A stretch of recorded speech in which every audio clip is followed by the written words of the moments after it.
नमस्कार दोस्तों, आज के वीडियो में आप सुनेंगे आषाढ़ अमावस्या व्रत कथा। हिंदू पंचांग के अनुसार आषाढ़ मास हिंदू वर्ष का चौथा महीना होता है। इस महीने की समाप्ति के बाद वर्षा ऋतु प्रारंभ होती है।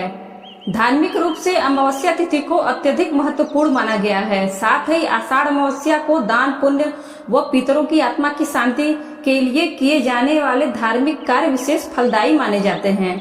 अमावस्या तिथि पर कई लोग अपने पितरों को प्रसन्न करने के लिए श्राद्ध कर्म करते हैं।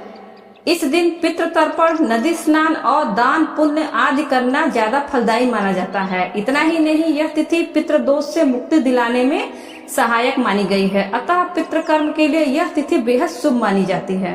आषाढ़ अमावस्या की व्रत कथा।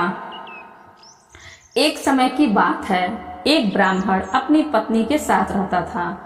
वो दोनों ही भगवान विष्णु के बहुत बड़े भक्त थे। दोनों प्रतिदिन अपना ज्यादातर समय भगवान के ध्यान और पूजा पाठ में बिताते थे। ब्राह्मण का घर धन धान्य से भरा हुआ था, किंतु संतान न होने के कारण वह दंपत्ति अत्यंत दुखी रहता था।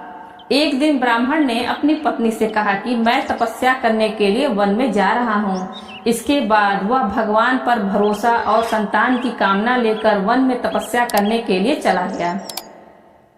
ब्राह्मण को कठोर तपस्या करते हुए कई वर्ष बीत गए, लेकिन उसे फल की प्राप्ति नहीं हुई। अंत में हार मानकर ब्राह्मण ने अपने जीवन को समाप्त करने का निर्णय लिया। अपने जीवन समाप्त करने के बारे में सोचकर उसने पेड़ की डाली पर फांसी का फंदा डाल दिया और अपने गले पर बांधने लगा। तभी वहां पर सुख अमावस्या प्रकट होकर बोली, हे ब्राह्मण, तुम्हारे भाग्य में 7 जन्म तक कोई संतान नहीं लिखी है, किंतु मैं तुम्हें 2 कन्या का वरदान देती हूँ। तुम अपनी एक कन्या का नाम अमावस्या रखना और दूसरी का नाम पूनम रख देना।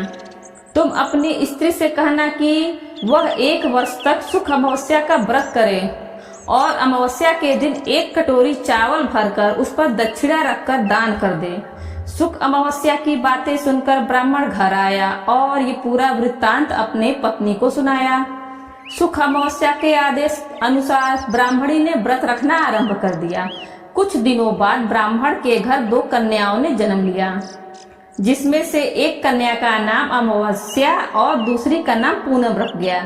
जब ब्राह्मण की दोनों बेटियां बड़ी हुई तो ब्राह्मण ने उनका विवाह कर दिया। बड़ी बहन अमावस्या धार्मिक प्रवृत्ति की थी। वह काफी समय भगवान की पूजा और धर्म कर्म में व्यतीत करती थी। इसके विपरीत पूनम भगवान को बिल्कुल भी नहीं मानती थी। बड़ी बहन अमावस्या के घर में सुख समृद्धि का भंडार था, पर छोटी बहन के घर में दरिद्रता छाई थी। जब बड़ी बहन अमावस्या को अपनी छोटी बहन पूनम के बारे में पता चला तो बहुत दुखी हुई। तब अमावस्या अपनी बहन के लिए ढेर सारा सामान लेकर उससे मिलने गई। छोटी बहन के घर पहुंचकर अमावस्या ने उसे 1 वर्ष तक सुख अमावस्या का व्रत रखने की सलाह दी।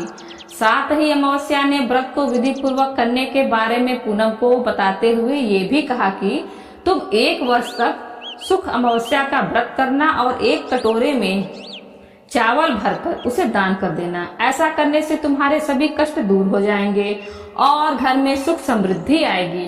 पूनम ने अपनी बहन की बात को मानते हुए बिल्कुल ऐसा ही किया, जिसके बाद 1 साल के भीतर पूनम का घर धन धान्य से भर गया और उसके घर एक बेटे ने जन्म लिया। इस प्रकार जो भी विधि पूर्वक सुख अमावस्या का व्रत करता है, उसके घर में सुख समृद्धि आती है। दोस्तों, वीडियो अच्छी लगी हो तो वीडियो को लाइक करें और ज्यादा से ज्यादा अपने मित्रों के साथ शेयर करें और बेल आइकन दबाना ना भूलें, जिससे आगे आने वाले वीडियो की नोटिफिकेशन आपको सबसे पहले मिल सके। और इसी तरह के वीडियो देखने के लिए हमारे चैनल हिंदी कहानी नई पुरानी को सब्सक्राइब करें। धन्यवाद।